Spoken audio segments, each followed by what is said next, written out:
Well, hello there, and welcome to Financial Wellness University.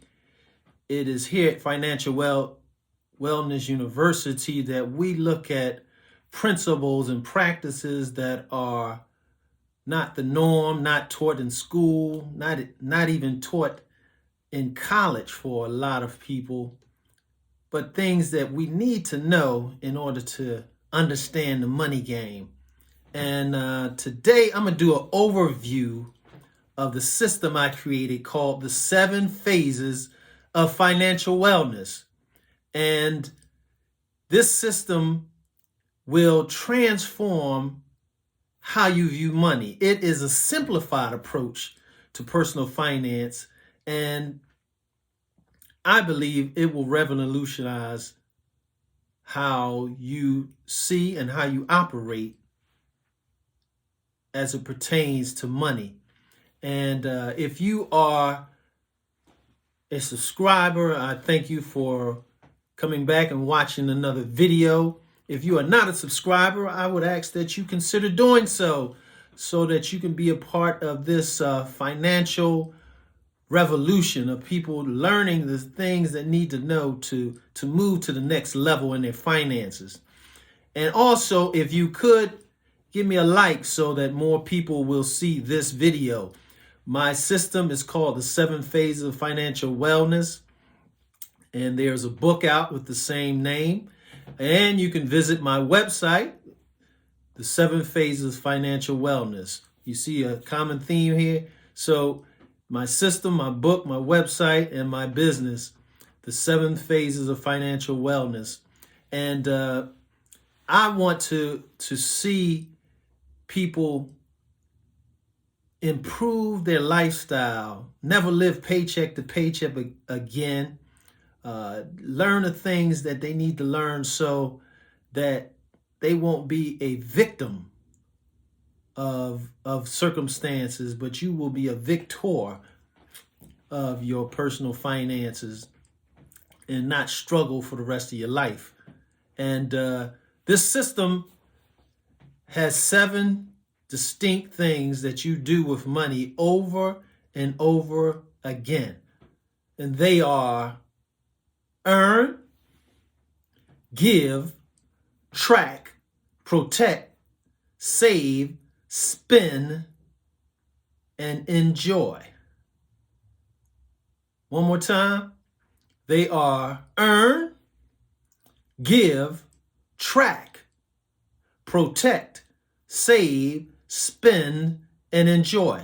Now, I'm not going to exhaust what each of them mean, but I want you to buy the book, check out the book. It's on Amazon, Barnes & Noble, or other places where online retailers have different books that are available. Check them out. It's the 7 Phases of Financial Wellness. But I just want to do a quick little overview of the things that you can expect, things that are important in terms of each phase, and just highlight a couple little bullet points to just start you on your path. Number 1, earn money. I mean, that's the cornerstone of any financial system, is the money that's coming in. And one of the key things I like to recommend to people in terms of earning money is not focusing on just one stream of income.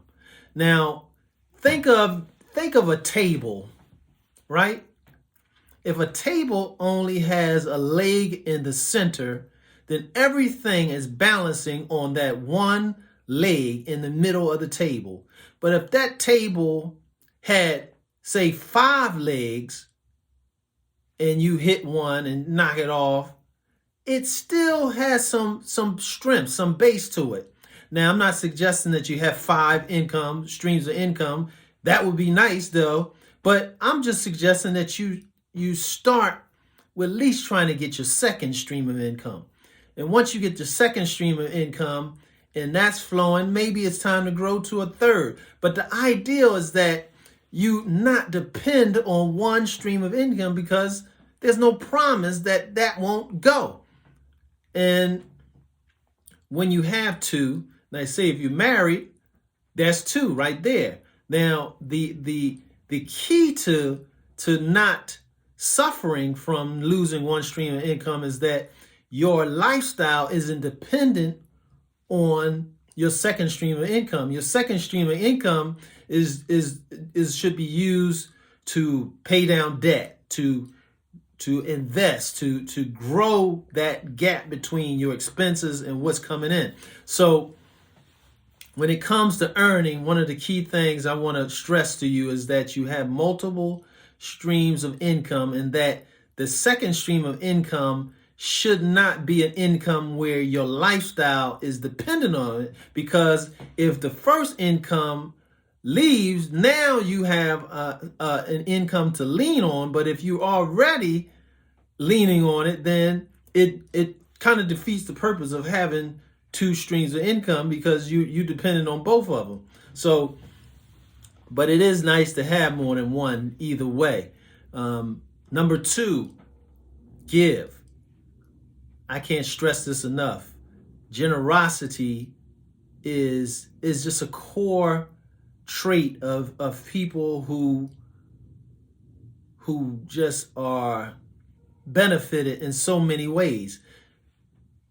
Giving actually does more for you sometimes than the recipient of the gift, because it elevates you as a human to a level of unselfishness that is rare in a lot of circles. So giving, I mean, you have to start giving to see the joy and benefit of it. Even if it's just a small gift, start giving regularly and see, doesn't it change your life? Then there's tracking. So we earn the money, we give some money, now we track. We got to know what's coming in, we got to know what's going out, and we do that with a budget. Once a budget is not a controlling thing, but a budget is really frees you up, because now you have the freedom to spend what's ever allotted in your budget. Now you control your budget, so a budget shouldn't be restricted, because you're the one who sets the number. Now, if you have a fixed amount of an expense, then you should adjust so that you can lower that expense, or you can take care of that expense. And when it comes to budgeting, you know, if you run out of money, well, you take care of the most important things first: the needs, the housing, the transportation, the food, you know, the shelter. You take care of the most important things. The cable bill isn't the most important thing. The credit card bill, as important as it may be to your credit rating, is not the most important thing. You can live with a bad credit score, but you can't live properly without having something over your head and food in your stomach. So the needs are first. And that helps you when, say, your income fluctuates back and forth. If you focus on the needs, you'll begin to see, hey, I took care of the main things, and you know, whatever I can't take care of, I'll just have to increase my means. You know, that second stream of income that I was talking about in the first one, maybe that will start to hit some of those until you clear enough and lower the expenses where it's going to start taking down all that debt, so you won't have to depend on that second stream of income. But the idea is knowing what's coming in and knowing what's going out will give you a lot more control over your money and a lot more confidence that you can save. Because once you start identifying expenses that you can lower or eliminate, that's money that could be put into a savings, money that can be eventually put into an investment. Which brings us to number 4, protect. How do you protect it? You protect it many ways, but the two primary ways I suggested you protect is with insurance. That's an investment where you put money to a company that insures you or indemnifies you, meaning if there is a loss,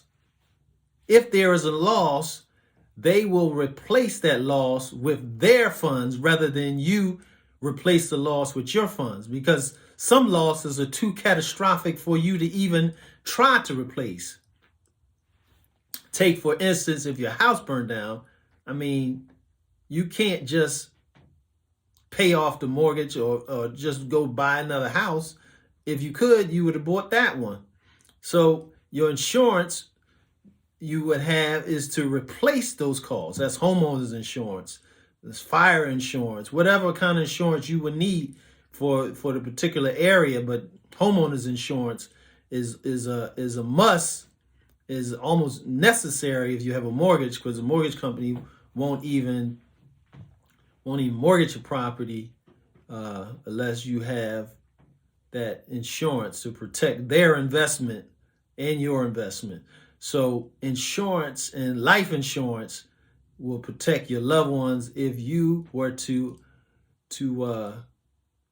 die prematurely. So it different insurances, car insurance. There's a whole list of insurances I talk about in my book, and the importance of having them.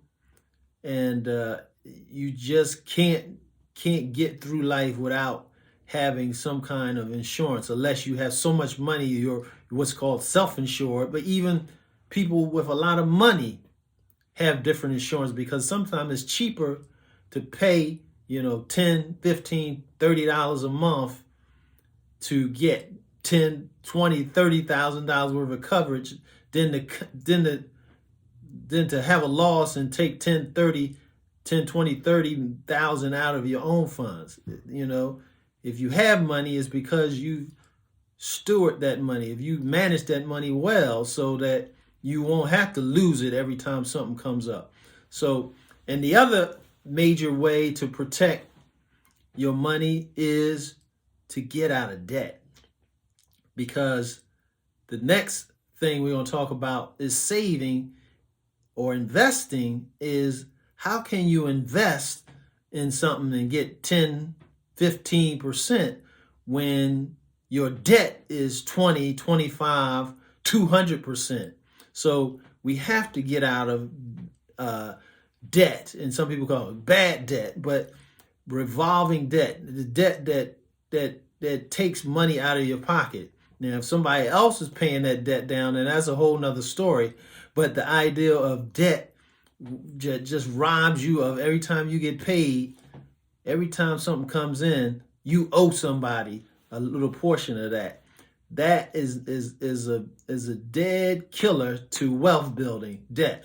So protect yourself with good insurance. Protect yourself by becoming debt free. And then number 5 is save. You save for 3 major reasons. You save for emergencies, you save for wealth building, and you save for major purchases. And the first, before you start investing, you need to have an emergency fund that's equal to about 3 to 6%, 3 to 6 months of your yearly take-home income. So if you, for instance, if you bring home $3,000 a month, 3 months of that is $9,000. So a 3-month emergency fund for a person who brings home $3,000 is $9,000. Now, if you clear up your budget, you get a second job that can make you an extra $1,000 a month. You can collect that emergency fund within a year. In 9 months, you had your emergency fund. Now, if you keep working, that $1,000 or more a month can go towards investments. It can go towards if you haven't paid off all the debt, try to get that out the way first, and then build up that big emergency fund. But the ideal is that you can do it. You can do it. You can change your financial status in a very short time if you get serious about doing it. And getting out of debt and saving will help you accelerate that wealth generation plan. And then spend money, how you spend money, how you respond to advertisements, how you respond to ads or commercials that seem to always get you, you know. Learn to buy things that align with your budget, with your goals, with your with your vision for where you want to be, So enough said about that. Spending, you gotta have some sales resistance and not spend your way into poverty. And then lastly is enjoy it. Yeah, we don't want to spend all our money, but we do want to have time to enjoy it. We do want to have fond memories of something. So when we look back over our life, the money that we earned, it made us smile. So we want to enjoy, even if it means spending a little bit on your favorite dessert or your favorite meal, or you have a hobby collecting something that puts a smile on your face. Enjoy the money. It's not just about paying bills, but it's about enjoying. So the 7 phases of financial wellness. This is the overview. Again, if you're not subscribed, please subscribe to the channel. Hit that little bell so you'll be notified when new videos become available. And give me a like if you've liked this video and you appreciate the content and it's helped your life. I appreciate a like so that more people will see this. Comment below and let me know what you think. And share it with other people. Share it with other people. And again, the 7 phases of financial wellness: earn, give, track, protect, save, spend, and enjoy. These are the 7 phases of financial wellness. These are the things you need to be doing with money over and over throughout your whole life. And the better you get at them, the better you will get at financial wellness, financial stability, financial strength. So I hope this video has been beneficial to your life, and have a blessed and wonderful day.